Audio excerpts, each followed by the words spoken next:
The snow fell relentlessly that Christmas Eve, casting an eerie silence over the Alpine village.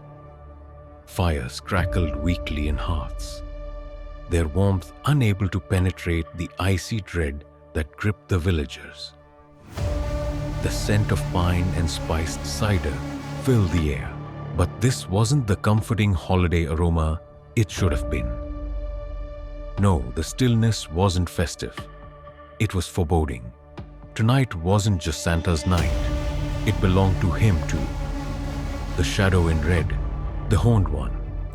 Krampus wasn't born from holiday cheer or goodwill.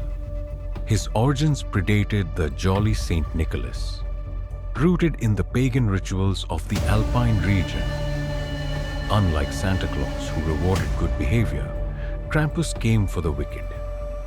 Half goat, half demon. He was a figure of nightmares, with curling horns, glowing eyes, and claws sharp enough to rend flesh. His sack wasn't filled with gifts, but with the screams of disobedient children. The village had long feared this night. Every year, as the winter solstice approached, warnings passed from elder to child. Behave, or Krampus will come for you.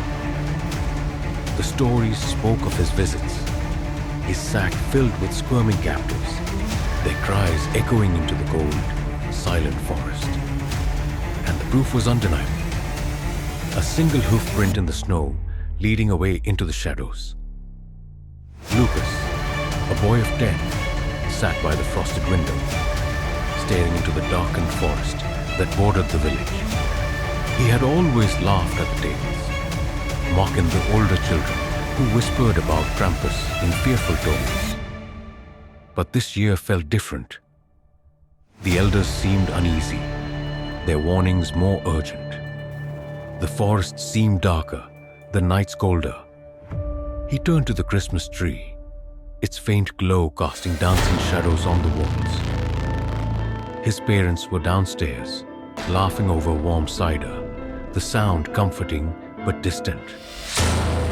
The clock struck midnight.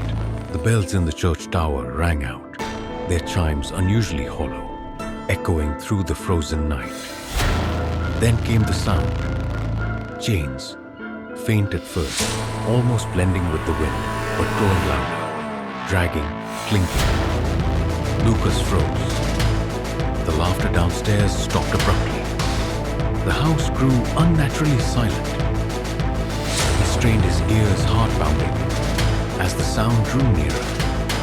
He crept to the top of the staircase and peered down. The front door was open, swinging slightly in the icy wind. Snowflakes swirled into the hall. At first, he saw nothing. Then, stepping into the dim light of the hallway, he saw it. Krampus. The beast was more horrifying than any tale had described. Towering, its horns scraped the ceiling, and its fur was matted with soot and blood. The glowing embers of its eyes scanned the room. In one massive claw, it held a bundle of chains that dragged behind it, clinking softly. Over its shoulder, a massive sack writhed, muffled cries escaping from within. The creature's mouth curled into a twisted grin, revealing jagged teeth. Lukas's breath caught in his throat as Krampus turned its head, its fiery eyes locking onto him. Slowly, the creature raised a clawed finger and pointed directly at him. Lukas stumbled back, slamming his door shut. His trembling hands locked it, but he knew it wouldn't be enough. The chains clinked louder, the sound moving up the stairs, accompanied by the heavy thud of hooves on the wooden steps. The lights in his room flickered violently, the air turning icy. Shadows seemed to move on their own, stretching and twisting unnaturally.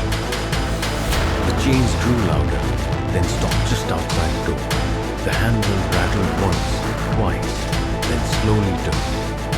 The door creaked open, and there he stood. Krampus, his grotesque grin wide as he stepped into the room, his hoofs thudding against the floor. The sack groaned, as though its contents sensed a new captive. The beast sniffed the air, then crouched low, its glowing eyes narrowed. Lukas darted under his bed, his heart hammering so loudly he feared it would give him away. The silence was unbearable. Then came the scraping sound, claws dragging along the floor, slowly circling the bed. Suddenly, the bed was yanked aside, and Lukas found himself staring into the monstrous face of Krampus. Before he could scream, the sack opened wide, an abyss of swirling darkness.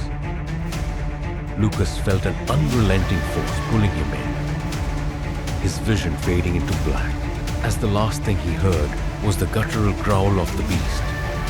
Morning came, and the village awoke to find Lukas's house eerily silent. His parents searched desperately, but there was no trace of him.